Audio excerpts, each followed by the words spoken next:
அது மாநில அரசே கொடுக்குதுன்ட்டாங்க. மாநில அரசு கொடுக்கிறேன் என்று அறிவித்ததை வரவேற்கிறேன். மத்திய அரசுக்கு இப்பொழுதாவது வெட்கம் வந்து அவர்கள் நிதியை தருவார்கள் என்று நம்புகிறேன். அது இந்த பாருங்க, அது மொழியில எழுதுற மொழி குறியீடு தான். இப்ப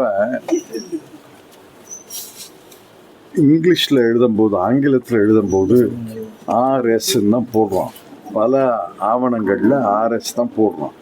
தனியார் ஆவணங்களில் ஆர்எஸ் தான் போடுறோம். ஒரு குறியீடு இருக்குது, நான் இல்லைன்னு சொல்லலை. அந்த இந்தி எழுத்து ஆறில் போட்டு ஒரு கோடு இருக்குது, அது இல்லைன்னு சொல்லலை. அதை பயன்படுத்த முடிஞ்சால் பயன்படுத்தலாம். அதுக்காக இது பெரிய விஷயம் இல்லை. என்னை பொறுத்தவரையில் அந்த முதல் குறியீடு முக்கியம் இல்லை, அதற்கு பிறகு வர எண்கள் தான் முக்கியம். அதுக்கு பிறகு சைஃபர் வந்துச்சுன்னா என்ன மதிப்பு அதுக்கு? அதுக்கு பிறகு 1 கோடி வந்துச்சுன்னா அது 1 கோடி மதிப்பு. அதுக்கு பிறகு 1000 கோடி வந்துச்சுன்னா 1000 கோடி மதிப்பு. அந்த நம்பரை தான் பார்க்கணுமே ஒழிய இந்த குறியீடெல்லாம் பெருசுபடுத்த வேண்டிய அவசியம் இல்லை. இப்படியும்